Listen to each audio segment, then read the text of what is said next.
Odds Squad, Chapter 7, The Undergarments of Morality. We're gonna hop right on in. Alright. Come gather, friends, close by the fire, and hear of a wondrous tale, of goblins and elves and miscoated dells, and heroes who strive to prevail. Allie and Theron looked out at the lake, as it glittered and shimmered and swayed. He was her enemy, and she his annoyee, and yet there were friends to be made. Theron's eyes were closed when I looked over to him, his copper-brown skin seared with an orange glint by the setting sun. He stood statue still outside Cartree's grimy inn, breathing deeply, and I wondered if he was soul-sending. Was he trying to feel for Trennia, who was back in Igalava? Could he feel me standing beside him? Was his soul skipping across the waters of the lake, or was he trying to touch the sun itself before it sank into the west? There was a slight smile to his mouth, a curve of contentment that made even me feel a little bit calmer. How could someone so rude be at such peace? But it was that peace I'd have to tap into if I was truly to make him my friend. After a moment, Theron took a deep breath and opened his eyes. Any sign of her? I asked. Theron looked at me and raised an eyebrow. You were soul-sending, weren't you? You know of soul-sending? I've dabbled. Any sign of Trennia? He was surprised by my seeming sincerity. No, not for several days. Oh, well, don't worry. I'm sure she'll turn up. Theron nodded, rubbed his face with his hands, and took a deep breath. Ha! He believed me! He finally believed that I didn't know about Trennia! Ha! Now was my chance to lead him off the path for good, via friendship. Help me gather some firewood, huh? Get a camp set up before it's too dark? I thought you didn't wish for my company. Well, things change. It's not often I get a chance to camp beside an elf. Gods, I was doing such a good job of selling it. I walked down towards the beach, but after a few steps, I noticed that Theron hadn't moved. Oh, come on. One night spent around a fire with a human won't kill you. Theron remained in his indecision for a moment, but eventually gathered his gear from his horse and followed me down to the beach. There, beside reeds and cattails, we set up camp. A camp I should have been sharing with his sister. But Theron was well suited as a substitute for Trennia. He set up his bedroll the same way she did. He sat cross-legged while eating the same way she did. He barely spoke a word the entire time we were sitting together the same way she did. And his long dark hair and gracile features even conjured a similar form beside the fire. I had to hide my amusement, of course, so as to not give anything away, but the similarities were hilariously unavoidable. Thankfully, though, there was one huge difference. The icy sheen around Theron melted as soon as he began to talk, which was both good and bad. So, how long have you been on the road? A full turn of the moon, I should say. Much longer than I expected. Just to find your sister. Theron relaxed back onto his elbows and sprawled out beside the fire as he spoke. Yes, I volunteered to retrieve her, and the tribe consented. If I had known she was so intent on this ridiculous stunt, I would have suggested more of us ride out. It is awfully selfish of her to have put this on the tribe. Well, what exactly is she running from? I'd already heard the story from Trennia, of course, but I was curious how his version of the tale compared. Oh, she's just being dramatic. She developed feelings for a human, which, for many good reasons, is not allowed. She knows this, the tribe knows this, and when the tribe tried to remind her of this, she ran off on a hopeless search for a half-lived human. A human who knew well enough to live. Oh, to leave, thankfully. I screwed that whole thing up. I would like to redo that. I'm going to redo it. She knows this. The tribe knows this. And when the tribe tried to remind her of this, she ran off on a hopeless search for a short-lived human. A human who knew well enough to leave, thankfully. What do you mean? I asked, starting to feel uncomfortable with how his version already felt so different. She knew well enough to leave? Theron sat up then, straightening himself to make his case. How to put this? It's not that elves are better than humans. There are just too many incompatibilities in our ways of life. Our tribes operate in an egalitarian modality that most humans cannot understand. Your kind is too bent on power and privilege, on putting yourself before your community. Instead of sharing, you buy or you steal. Instead of communicating your personal needs in the context of everyone's needs, you make individually contrived, rash decisions that leave others struggling to fill in the gaps of what you've left behind. I felt a prick of remorse as he spoke. Mum and Jamie, what had life been like for them since I'd left home? It was a rash decision, too. Theron continued. Furthermore, humans see the earth as something to own and to utilize for their own gain. It is merely the floor upon which they walk. There is no care for soil or sky beyond their use for extraction. How could a human expect to fully and truly know and love an elf, for whom the earth is a parent, a partner, a friend? This human was wise in leaving, because she knew she would never be able to stay. I didn't like this, partly because I was human, and Theron was making humanity sound less than enticing, but also because it felt like a snide attack on Trennia. And since she wasn't there to defend herself, I felt like I wanted to. But I still had to keep up the act that I didn't know her. But if your tribe forbade Trennia to stay with this human, then why is it a surprise that she left? Well, it certainly explains the choice, but it does not excuse it. Like nearly all elves, Trennia and I are members of our tribe, the Norvenga of Beleth. We chose to accept our kin rights when we came of age, and with those rights come certain duties. I tried to remember what Hatha had said the night before. Contributing value, right? Having a vote and whatnot. You know of our practices. Not really, but I've heard of them.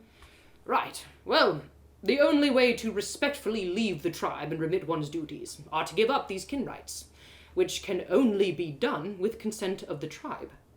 Trennia did not call a meeting to plead for her disavowal, nor did she contribute equal value to replace the gold that she took when she fled.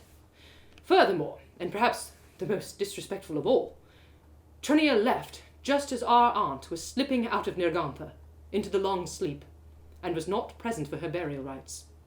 It is for those things that she did not do that I was sent to return her to her tribe. Whoa! There was a lot to unpack there. Kin rights, a dead aunt, duties, and I had no idea what the heck Nirgantha was. But one thing really stuck out to me. So, Trennia could leave the tribe, as long as she gets permission. Well, in theory, an elf can forsake their kin rights after they become a member, but no proper elf should want to. Disenfranchised elves are allowed to visit their homelands, but as they do not possess kin rights, they are never more than guests. I cannot imagine the sadness of never truly being at home in your own house. So it's uncommon, then, to give up kin rights.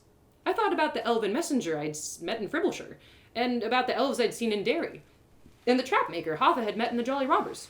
Well, in some dying communities, it is not uncommon. But we Norvenga are thriving. The last elf to deny kin rights left Beleth some 400 years ago. It simply is not done. But Trennia already left. What happens if she doesn't forsake her kin rights? To leave without concordance of the tribe is to elect a life of exile, apart from the Norvenga. She would forfeit her right to ever return. Oh my. I thought about Trennia, about how much she must love this woman, Laurel. She was willing to give up her entire community, her home, her identity as an elf of the Norvenga, just to be with her. Theron chuckled to himself then, and my focus returned to the fire. The funniest thing of all, if any of this business could be called a comedy, is that as a member of the tribe, Trennia herself must be present to cast a vote in favor of her own repudiation, which she would have to go back in order to leave. Yes, ironic, isn't it? But as I think she knows, when she comes back, she will not wish to leave again. Why else would she keep running, if not to buy more time before facing the fate she knows is coming? I will find her, and she will face the tribe. Well, what if you don't? I didn't like his insistence that there was only one way this would play out, especially when that way was his way. I mean, if you haven't been able to find her yet, don't you think she'll be able to keep hiding from you? We elves have many ways of finding things. Soul sending, I know. But really, if you haven't found her yet, why do you think that's going to change? She'll grow tired of running eventually. It's a game of attrition. Well, why not just let her go? If she wants to be with Laurel, then just let her be. Did you hear nothing? The human was not there. When Trennia went to find her, she was gone, without a word. She does not love her. And even more important, it is not our way. Elves do not soul bond with humans. It is a smear on the undergarments of morality. Okay, so it's not for you. But why can't it be for her? Well, simple human. She is me. She is the tribe. Until she leaves the tribe, her actions reflect upon us all. Well, so then just call her in exile and let it be done. No! I will not abandon my sister to such an empty future. It may be difficult for you to see, but I love her. I do. And the thought of her throwing her life away for the sake of a short-lived human cripples me. If I can protect her from such self-destruction, then it is a duty beyond all duties to bring her back. His point made, Theron once again rested back on his elbows and looked up at the darkened sky. He clearly cared about Trennia, at least in the way he knew how. It made me sad. I didn't know what I could do to help her. Sure, I could throw Theron off for a while, but he would persist. As long as I traveled with Trennia, we would always be on the run. I didn't want that. But I had made a promise to find her when Theron was gone. I would keep that promise. And then, well, we would have to have a talk about what to do next, now that I knew the full story of what we were running from. As the dream of traveling with Trennia in search of Grandbower began to crumble, Theron sat up rapidly and looked at me curiously. How did you know her name was Laurel? Pardon me? Uh-oh. My body tensed. Had I screwed up without even realizing? The human, the mortal wench my sister ran off for. Shoot! Had I blown the whole thing with a single word? You said it, didn't you? No, I didn't. Crabapple! Oh, well then, Trennia must have mentioned it to me at the Stinky Boot. Not likely, seeing as earlier you would have had me believe you couldn't even remember her name. You've played a good game, human. Better than most. Now tell me, where is Trennia? I don't know. Is she in a Gallivant? I was speechless, in shock about how quickly the charade had fallen apart. Where is she? I don't know! Theron rushed over to where I sat and grabbed me by the shoulders. He lifted me to my feet and held me firmly by the shirt. Where is she? I'm not telling you. Do you care for her? I didn't know what he meant by that and stayed silent. Theron shook me. Is she your friend? Yes! Why? Then answer me true. When did you last see her? Pause. He shook me again. When? Tears came to my eyes then. I was so afraid. I had promised, Trennia. I had promised. Theron shoved me to the ground beside the fire, and he looked a fearsome sight standing above me in the red-orange glow. If she was with you in a Gallivant, and I could not find her by soul-sending, then she has risked something even more reckless than I had imagined. You must tell me. Her life may depend on it. Was that a threat? What do you mean? The only way she could have avoided my search is if she had cast her soul outside into the soul of another being, as if it were a shield. Like soul bonding? No! No, what I speak of is a temporary storage. But if one extends their soul outside of their body for too long, they risk the chance of it never coming back. I did not feel her all through the day. If she has sent her soul into a shield for this long, I fear... Oh my God! Trennia could be dead? What? Worse than dead. Worse than dead? What was worse than dead? I had to tell him. Oh, but what if it was a trap? But I looked at Theron, and he was frightfully serious. Where is she? Oh no. I just had to tell him. It wasn't worth risking Trennia's very soul to keep a promise. She'd have to understand. A Gallivant! She's in a Gallivant! Ah! Theron sprinted to his bedroll and hastily packed it away. I did the same, and we both moved so fast that neither of us paid notice to the small, rounded island that had suddenly appeared in the lake, some 30 feet away from our camp. As I shoved the last bits of food into my pack, I remarked that the fading firelight made it look like one of the large rocks in the shallows seemed to have funny little eyes, and then I shoveled on my pack.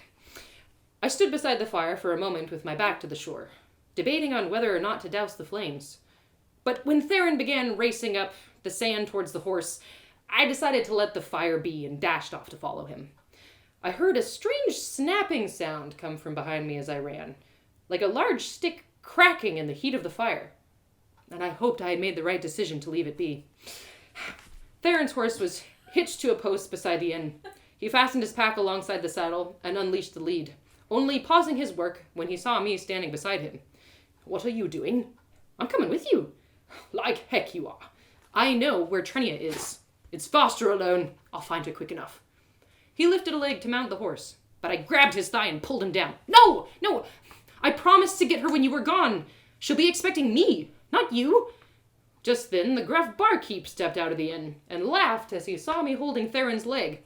"You were in that room, then? Just in time for stew." "Ugh, no! Go away!" Theron used the distraction to shake me off and mount his horse, but I stepped in front of them. The horse's snout slobbered me in the face, but I didn't budge.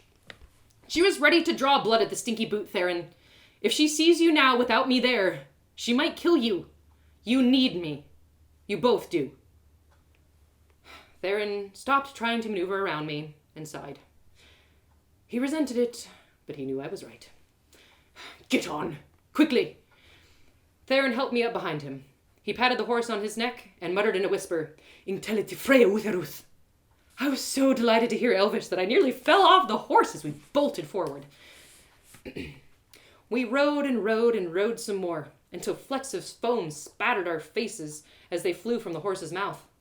The late crescent moon was yet to rise, leaving the stars to guide us along the road to Igalva. We didn't speak. There wasn't much more to say. Only speed mattered now, if Trennia was indeed in the danger Theron feared she was. After 3 hours or so, enough hours for my butt to go numb at least, we drew near village lights, and the scent of apple blossoms filled the air. Igalva.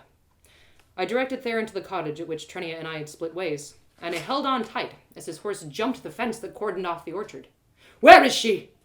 I don't know exactly, but she's somewhere in this orchard, by a tree. I know it." Theron and I dismounted and split up to widen our search. "Trennia? Trennia!" A thin sliver of moon rose from the east, giving a smidge more light to our search, but I could see nothing beside the shadows of trunk and branch. I reached the north of the orchard and began to double back when I heard, "No! No! Trennia!" I ran faster than I knew I could, faster even than when I had run from the ghosts in Hamlet. I strode down the long rows of apple trees until I found them. Trennia was kneeling beside a tree, with her hands pressed to the trunk. Her eyes were closed, and no matter how Theron pulled at her or held her face, she didn't budge. She was truly like a statue. "No! No! Craikalafenga Trennia! Hi Bathilde! Hi Bathilde!" I was horrified. I didn't understand what was happening, and I didn't know how to help. I knelt down beside Trennia and put my hands on her arm. She was icy cold, cold as the waters of Lake Lius. "Trennia!" I thought to shake her, to snap her back into herself, but I feared she might shatter if I did. "Were we too late? Is she dead?" Theron looked as scared as I felt. "I don't know. I'm going to Soul Send to see if I can find her inside this tree." "Wait, what? You too?" "Call me back if I do not return in 60 counts." "It was 60 counts! This is starting when?" Theron closed his eyes, reached out for the tree, and he was gone. "What? Yeah, I wasn't just gonna stand in an apple orchard with 2 elf statues in the middle of the night. There had to be something I could do. What if I chopped down the tree? No, but I didn't have an axe. I raced through the medicinal knowledge Bertram had taught me. Obviously, we humans didn't encounter something quite like this, but maybe it was similar to when someone fainted or went unconscious. I'd seen Bertram use smelling salts on the butcher's wife several times. She was squeamish around blood, not a great trait for someone married to a butcher, but I didn't have any smelling salts. But Trennia must have still had that smelly herb in her pack! The one she put on my welt after sword fighting. Her pack rested a few feet behind her, and carelessly shrugged off in her hurry to escape being found by Theron. I dumped out the contents and sifted through the various food wrappings and bits and baubles until I found 3 leather pouches, any of which could have held the pungent herb. The bags were all filled with pungent herbs, as it turned out, and I sneezed wildly after sticking my nose into the first one I opened. I didn't recognize it, and opened the next one. More sneezing. Still not the right one. I opened the third bag, and sure enough, the bright, pungent smell I remembered cooled my nostrils as I inhaled the scent. I pinched a wad between my fingers, and then realized that maybe this wasn't the right herb for such a moment. Trennia was already cold. I didn't want to worsen her condition by using the pantry root, or whatever it was called, so I smelled the other herbs again. One of them was deep and earthy, like rain on a freshly cut field. The other was spicy, hot-smelling in a way that tickled my nose and made me sneeze again. Curious, I put the teensiest bit of it on my tongue, and for a moment, I wondered if the herb had actually caught my mouth alight. Yep, that one would do the trick. I wasn't quite sure how to use it, but I figured it might be similar to the pantry root. I took a deep breath, preparing for the fire that was about to erupt on my tongue, and stuck a wad of the stuff in my mouth. Plucking poplar, cedar cut, strawberry patch! God, did it burn! Once the wad was wet, I spat it out and rubbed it onto Trennia's skin, beginning with her face, which was still deathly cold. I covered every inch of what was exposed and rolled up her sleeves for good measure. It was about then I realized that it had probably been more than 60 counts since Theron began his sending, and I called out to him. I didn't want 2 frozen elves on my hands. Theron! Theron! Come back! I gave him a shake for good measure, and slowly the rigidity left his body and he returned into himself. Did you find her? Yes, but she's still in the tree. She's not dead? No, she's... What's that smell? Theron sniffed and followed the scent to Trennia, and the spicy herb that was smeared on her body. I don't know what it is, but I thought it might help. I braced myself for a hefty scolding. Trennia leaf! Brilliant! Now, hold her tight. Imagine you are pouring all of your warmth into her, and call her back. Hi, Betheldo. Come back to me, Trennia. Hi, Betheldo. Theron wrapped himself around Trennia in a massive hug, and I followed suit, allowing the strange elvish words to find their place on my tongue as we encased her in our heat. Hi, Betheldo. Hi, Betheldo. Hi, Betheldo. Okay. I didn't want her to die. I imagined that each breath was stoking a flame inside my chest, that each expansion of my lungs was like a bellows, surging air into the embers of a white-hot forge, and that all of that heat was pouring forth into Trennia. Maybe I'd swallowed some of the Trennia belief, or maybe my visualizations were really working, because I grew very warm. Hot, even. So hot I wanted to take off the sweater I was wearing, despite the coolness of the night. More importantly, I placed a hand on Trennia's neck, and it too felt warm. Theron, it's working! She's getting warmer! Yes, keep calling! Keep calling! Hi, Betheldo. Hi, Betheldo, Trennia. Come on. Hi, Betheldo. Soon, Trennia's body began to shiver. Faintly, at first, like leaves touched by a gentle breeze. But then she began to shake violently, seizing, almost. What's happening? Is she okay? Theron released her to get a different hold, and Trennia fell into my arms. Her shaking intensified. Her arms and legs flailed as if she was fighting an invisible foe. I did what I could to keep her from hitting me, or herself, but I took a couple hits in the face for my effort. Theron backed away and sat on his haunches, aghast. Theron! What is happening? There were tears in his eyes. Theron! Theron! Help me! With one final, full-body convulsion, Trennia stopped flailing, and she laid limp in my arms. Her eyes were open, but blank, and her chest was rising, just barely. Trennia? She was alive, but she was gone. I felt tears swarming in my own eyes now, and my throat was clogged with fear. No, Trennia! No! Come back! I slapped her face and shook her shoulders. She didn't respond. She was gone. No! In my panic, a last desperate idea came into my head. It's Laurel, I said. She's here, Trennia. Laurel's here to see you. Theron glared at me, as if I was rubbing salt in the wound. But I didn't care. Maybe Laurel was just the smelling salt we needed. Come back to her, Trennia. She's here. She's here and she still loves you. Come back! For a moment, nothing happened. But then Trennia's chest began to lift, as if her heart was being pulled upwards by an invisible hook. Her back curved so dramatically that she practically lifted herself out of my arms, and then wham!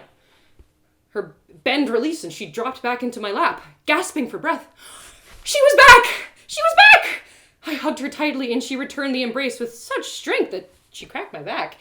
She shifted her hands behind my neck and pressed her forehead against my own, saying, Laurel, o ila tolka on Valona, o ilan galat gurundi with Valan.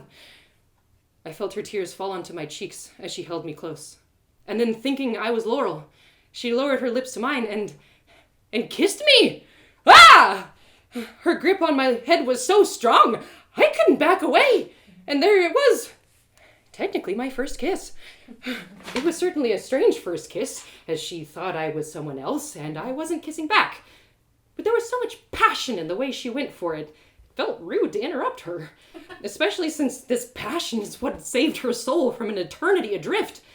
But passion or no, that kiss wasn't meant for me. I pushed on her shoulders, trying to pull away, and concerned, she released her grip and on my neck and pulled back to see what was wrong. Her eyes went wide when, instead of Laurel's face, she saw mine. Ah! She lurched away in shock and wiped her mouth as if to erase the kiss. What on earth? Så lilla fan kulliam till hade. Where is Laurel? Where is Laurel? Before I had time to explain, she saw Theron, and her eyes grew wider still. No! Trennia tried to rise and reach for her sword, but she stumbled and fell over, weak from the soul-sending ordeal. Go away, Theron! I'll kill you! She managed to draw her sword while on the ground, and once more tried to stand up, but she collapsed again, like a newborn foal taking its first steps. Trennia, wait! Let me explain! Once more, she attempted to rise, and this time she fell against the apple tree when her legs buckled. Theron took a step forward to help her, but she turned the sword to him. Trennia, no, put down the sword. But she didn't. Instead, she pointed it at me. You brought him here. Yes, but you promised. I did, and I meant to keep that promise, but you didn't. Isn't your soul worth more than a promise? She pointed her sword back at Theron. Why is he here? Where is Laurel? I hadn't thought through this part. I had to put it gently. I'm sorry, Trennia. Laurel's not actually here. No, I felt her. She was here. No, that was me. I'm really sorry, but I felt her. Laurel! Laurel! Trennia stumbled around the trees, calling out to the shadows. Theron stepped forward and, she's not here, and she never will be. You don't know that. You're the only one who doesn't. Don't you see? Your obsession with this human has gone too far. She's gone, Trennia. She doesn't want you. But your tribe does. For the last time, come home. Before you kill yourself, or someone else. If that someone else would leave, that someone else might keep his life. Trennia glared at him, though her threat meant little in her weakened state. Still, Theron drew his sword. What are you going to do, Trennia? Kill your own brother? Why was he taunting her? She could barely stand, and yet he was trying to coax her into a fight. Be a kinslayer, as well as a mortal-loving oathbreaker.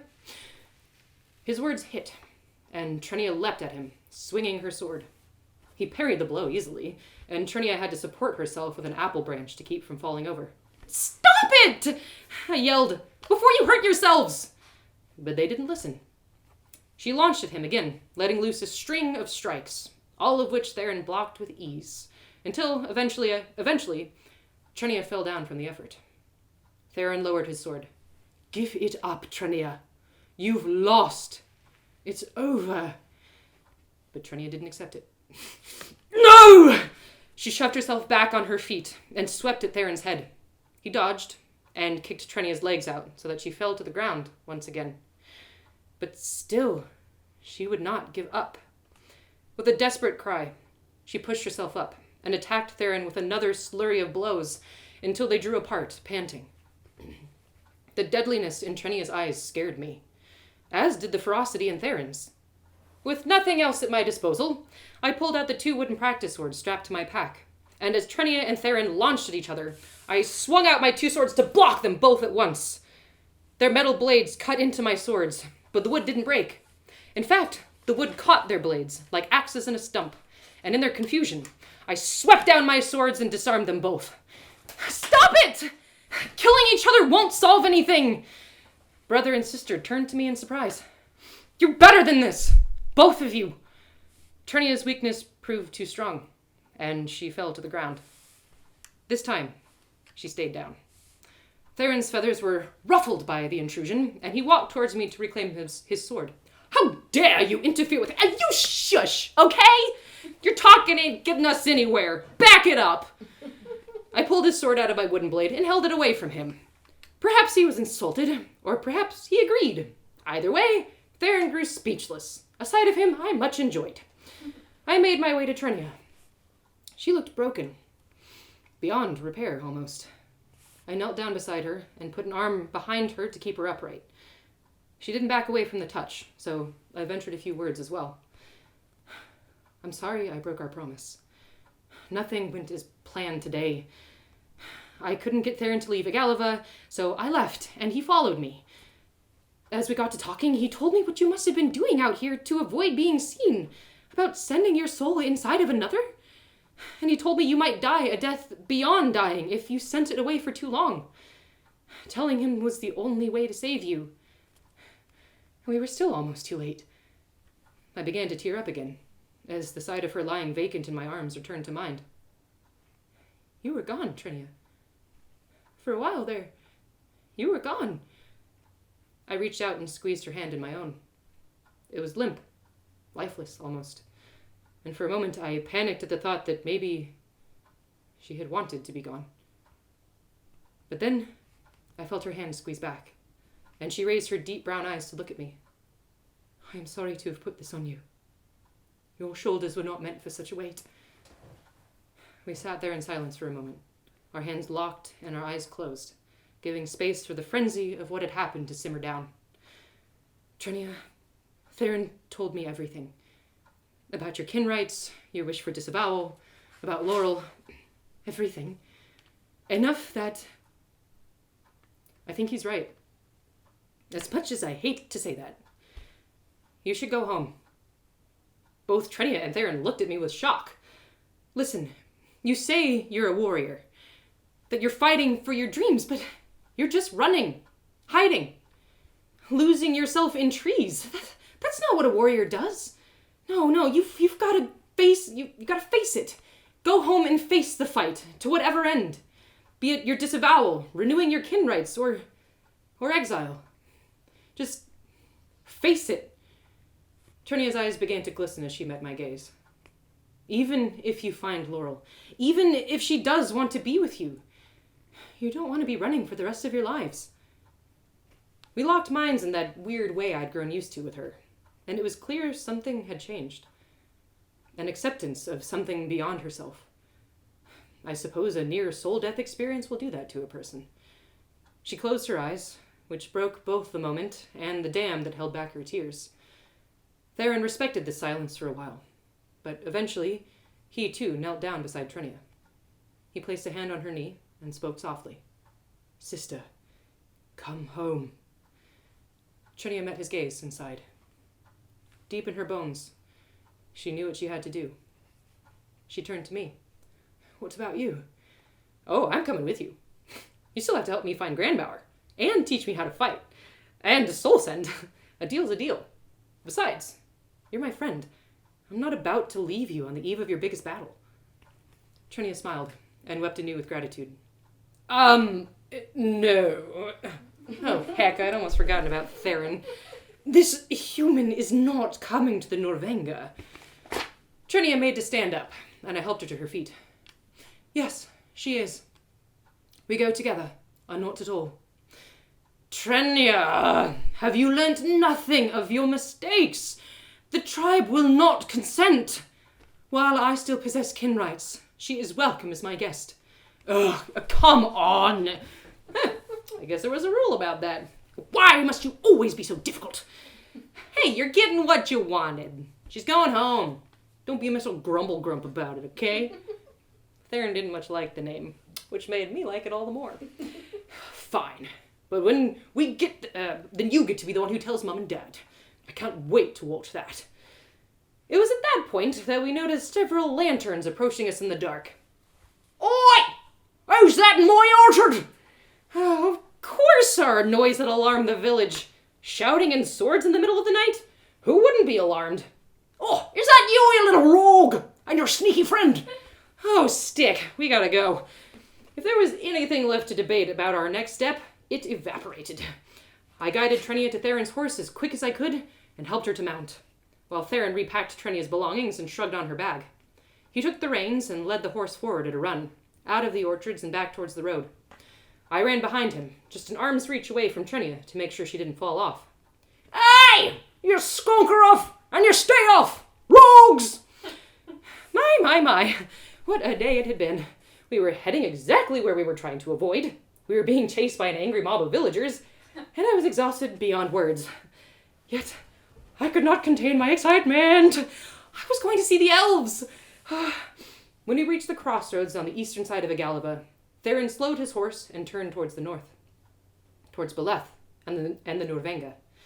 He looked up at Trennia, then down at me, where I stood panting. Follow me, human. I would say prepare yourself, but there is nothing that possibly could. The end. Whoa! I'm so excited for the next part. Chapter 8. Join me next time on, what day is it? Tuesday? Join me on Thursday for Chapter 8, The Norvenga. And there's a special song that I'm going to be singing in that one that I wrote on guitar I'm really excited about. And there's a lot of Elvish. I did create a whole Elven language for this audio drama. So if people want to stick around for a little bit, I can explain some of the things that I said in this episode, because there are quite a few Norvengan phrases that were thrown out here. So there we go. Thank you all for coming, and I'll hope to see you on Thursday for Chapter 8, The Norvenga. Mwah.